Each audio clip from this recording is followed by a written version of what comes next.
chegar ao conforto e ao desenvolvimento tecnológico e científico proporcionados pela refrigeração e climatização, um longo caminho foi percorrido. Depois de viver de um lado para outro como nômade, o homem fixou residência e passou a ter novas necessidades. Entre elas, a conservação de alimentos e também meios para a sobrevivência em climas hostis. A natureza oferece a neve e o gelo. No século XVI, europeus e asiáticos já resfriavam bebidas e estocavam os produtos da caça em buracos feitos no solo. A primeira fábrica de gelo foi criada pouco antes da primeira geladeira. Era um grande armário de madeira com isolamento térmico. Produzia o frio artificial através do armazenamento de blocos de gelo que tinham que ser repostos diariamente. O inglês Jacob Atkins patenteou a máquina refrigerante em 1834. Mas 42 anos depois, o francês Ferdinand Carré foi mais longe. Ele descobriu que o amoníaco é um fluido que mantém o abaixamento da temperatura ambiental e inventou aparelhos frigoríficos para a produção de gelo. Não demorou muito para que a carne produzida na Argentina fosse transportada gelada para a França. Em 1876, o navio chamado Frigorifique já cruzava os mares. Século XX. O desenvolvimento da eletricidade e descobertas de fluidos mais eficazes que o amoníaco possibilitaram a produção de refrigeradores, que são aparelhos em geral acionados por eletricidade e que conservam sob baixas temperaturas alimentos, medicamentos e outros produtos. Remover calor de um corpo ou ambiente transferindo-o para outro é o princípio da refrigeração. Aparelhos modernos são utilizados em quase todos os setores da vida moderna. Segundo o tamanho e a aplicação dos equipamentos, a refrigeração é classificada em doméstica, comercial e industrial. O avanço tecnológico melhorou a qualidade de vida. Modernos e sofisticados aparelhos produzem temperatura extremamente baixa, ocupam espaço reduzido, quase não fazem ruído, gastam pouca energia elétrica e são acessíveis a grande parte da população. Em estabelecimentos comerciais como este, o uso de refrigeração possibilita a venda de muitos produtos em condições perfeitas, com apresentação impecável. Se não fosse a indústria do frio, como poderíamos ter acesso tão fácil a esse queijo, ou a essa carne, ou mesmo a esse produto importado que veio de tão longe? Essa garrafa de cerveja, quando for servida num bar, estará geladinha, bem ao gosto do brasileiro.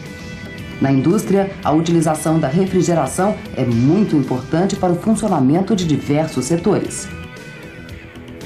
Nesta indústria de alimentos, se não fossem essas enormes máquinas refrigeradoras, não seria possível a produção, já que a matéria-prima dos alimentos se alteraria com a proliferação de micro-organismos, provocando sua deterioração.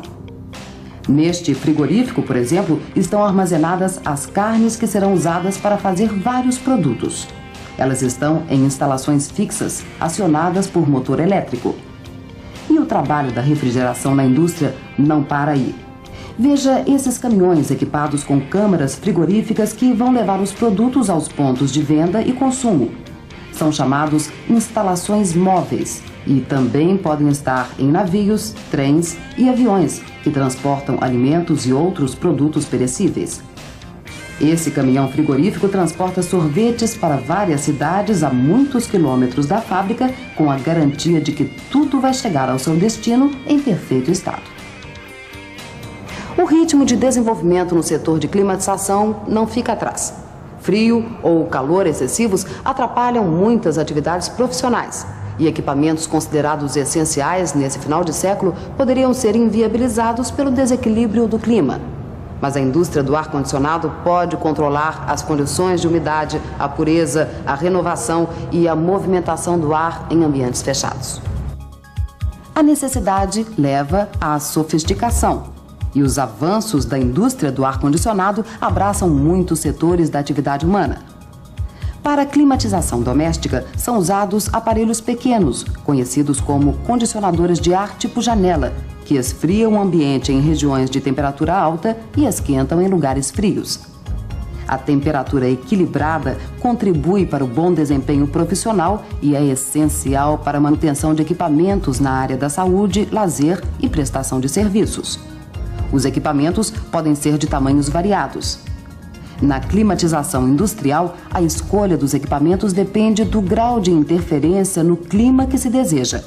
Na indústria alimentícia, por exemplo, as condições climáticas ideais para o preparo e armazenamento dos produtos têm que ser asseguradas para se evitar deterioração, desperdício e prejuízo.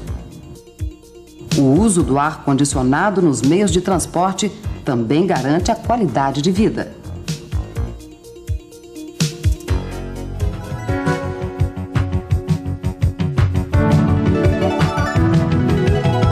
Já foi o tempo em que o profissional de refrigeração e climatização se preocupava apenas com a reparação e a troca de peças de equipamentos. Agora, ele entende os fenômenos que tornam possível a refrigeração e norteiam a sua atividade. Assim, trabalha com mais segurança. Você sabia que o refrigerador não coloca frio nos alimentos, mas retira o calor que existe neles?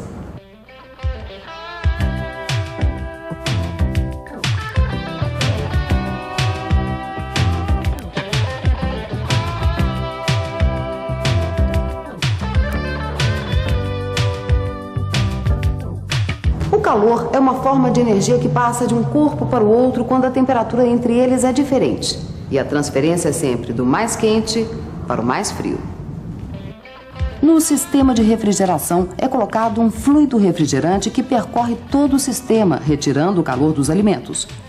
Quando se liga o refrigerador na tomada, o fluido refrigerante, aqui dentro desse compressor, é comprimido com o movimento do pistão. Isso provoca uma força do gás nas paredes do compressor e, quando sai, está com a pressão e a temperatura aumentadas. Sob a forma de vapor e através do tubo de descarga, o fluido refrigerante inicia a troca de calor com o ar do ambiente externo, alterando a temperatura. Esta alteração de temperatura é provocada pela liberação de calor sensível. Daí, o fluido vai para o condensador, que é formado por esses tubos em forma de serpentina, com essa grade soldada na sua superfície, que atuará como dissipador de calor. Ou seja, o calor é jogado para o ambiente externo, que está menos quente. É importante notar que desse calor dissipado, cerca de 25% é calor gerado pela compressão, e 75% é calor retirado dos alimentos e do compartimento interno do refrigerador. O gás que está no condensador troca calor com o ar. Fica então mais frio e passa para a fase líquida. Essa mudança de fase é provocada pela liberação de calor latente. Continuando o caminho, o gás refrigerante passa pelo filtro secador, que bloqueia qualquer impureza, e entra no tubo capilar, ou dispositivo de expansão. Ao passar por esse dispositivo de expansão, entra no evaporador e fica com baixa temperatura e baixa pressão. Aqui está o evaporador, ou congelador. Nele, parte do fluido evapora, baixando a temperatura do restante. O fluido, com temperatura mais baixa que a do ambiente interno, absorve o calor que vem dos alimentos e evapora. Em forma de vapor, é aspirado pelo compressor, reiniciando o ciclo. O calor dos alimentos sobe para o congelador porque o ar quente, menos denso e mais leve, sempre sobe. Por isso, o congelador geralmente está na parte superior do refrigerador. Esse processo de movimentação do ar no gabinete, formando corrente e transferindo calor, é chamado de convecção natural.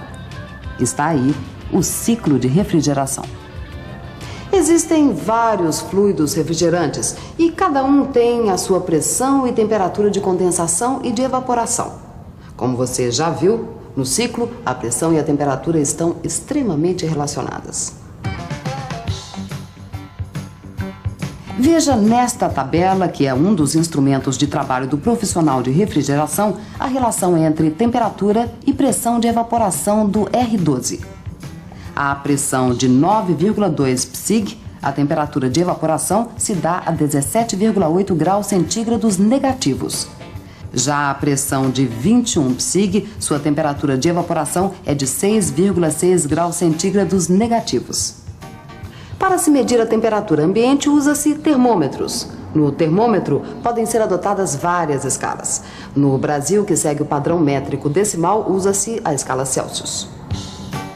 A pressão atmosférica pode ser medida, e o instrumento para isso é o barômetro. Em um refrigerador, o fluido exerce uma pressão sobre as paredes da tubulação. Essa pressão, por estar em recipiente fechado, é medida com um instrumento chamado manômetro. A pressão pode ser expressa em libra por polegada quadrada, em pascal, em bar, que são unidades de medida.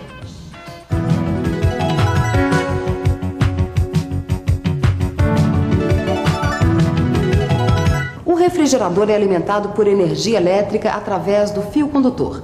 A energia chega ao compressor, que inicia o ciclo de refrigeração, ao termostato, que controla a temperatura interna, e à lâmpada, que acende ou apaga, dependendo do contato da porta com o interruptor.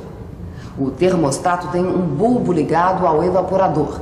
Quando é atingida a temperatura programada dentro do refrigerador, ele desliga, ou seja, corta a energia que alimenta o compressor. A energia elétrica é, então, o ponto de partida para a refrigeração. A eletricidade é consequência da movimentação dos elétrons, que formam, junto com os prótons e os nêutrons, entre outras partículas, o átomo. Os prótons e os elétrons têm cargas elétricas diferentes.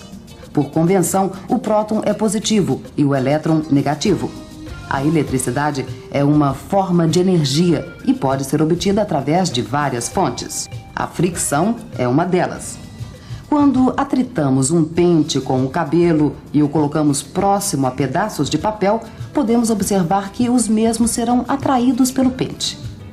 A pressão, o calor, a luz, magnetismo, as hidrelétricas e a ação química são mais alguns exemplos de fontes de eletricidade. O primeiro gerador de eletricidade foi a pilha elétrica. Ela foi inventada pelo físico italiano Alessandro Volta no começo do século XIX. A experiência foi muito importante porque mostrou que é preciso estabelecer uma tensão elétrica ou uma diferença de potencial para a geração de eletricidade. Na natureza, temos a eletricidade estática. Por exemplo, o vapor de água forma nuvens com regiões carregadas negativamente e regiões carregadas positivamente. Ao se aproximarem umas das outras ou da Terra, as cargas negativas são atraídas pelas cargas positivas, formando o relâmpago. A eletricidade dinâmica é obtida artificialmente. Numa hidrelétrica, por exemplo, a água é armazenada na represa, constituindo-se em energia potencial. Ao descer pelas tubulações, transforma-se em energia cinética, chegando às turbinas, onde se transforma em energia mecânica. O gerador de eletricidade acionado transforma a energia mecânica das turbinas em energia elétrica, passando para o transformador de alta tensão. Os cabos suspensos conduzem a energia elétrica do gerador até as cidades, onde passa por uma estação de transformação para baixa tensão. A partir daí, a energia elétrica é distribuída através de cabos para as residências e indústrias, onde é transformada em energia mecânica através dos motores, em energia calorífica e luminosa pelas lâmpadas, em energia sonora pelo rádio e televisão e em produção de frio pelo refrigerador.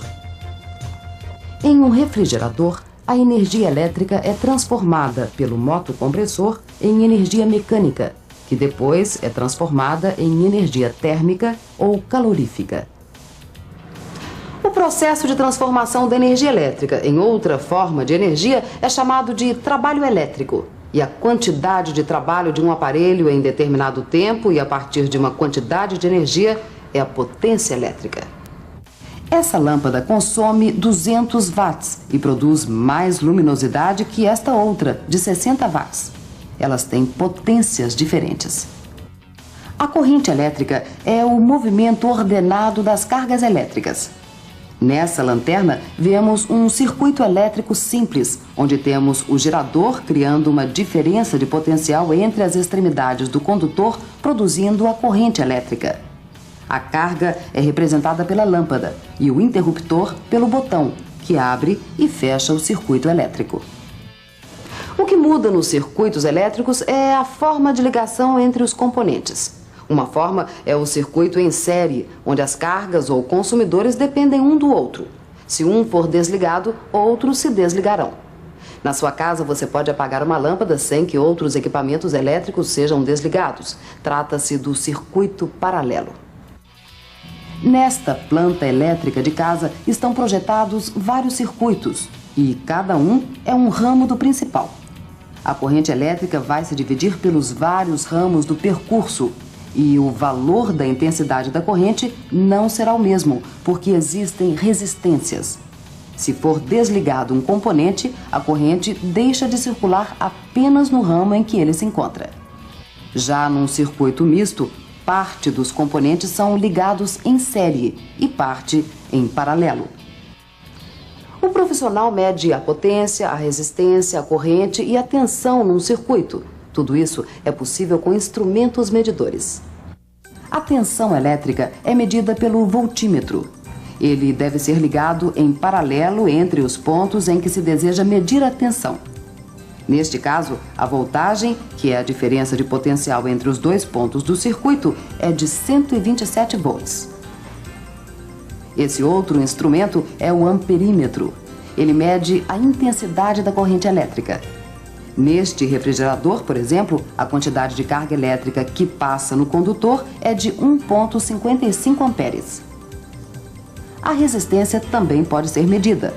Quanto maior o valor da resistência, menor o valor da corrente elétrica. O ohmímetro pode ser utilizado para medir a resistência ôhmica da bobina do motor e está marcando 6,6 ohms. O watímetro mede a potência elétrica.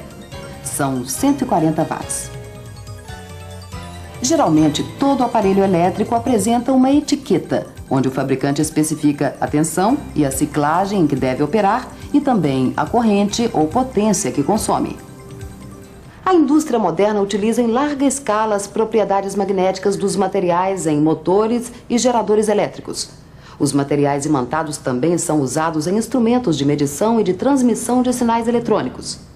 Todo condutor de eletricidade, quando eletrizado, gera ao seu redor um campo magnético. A intensidade desse campo varia de acordo com a intensidade da corrente que por ele circula. No motor do compressor, as bobinas são usadas para se obter um campo magnético mais potente. Elas são ligadas a uma rede elétrica e formam um campo magnético girante, que movimenta o rotor, que por sua vez movimenta o compressor. No núcleo da bobina, o material usado é ferroso. Bobina mais núcleo de material ferroso constitui o eletroímã.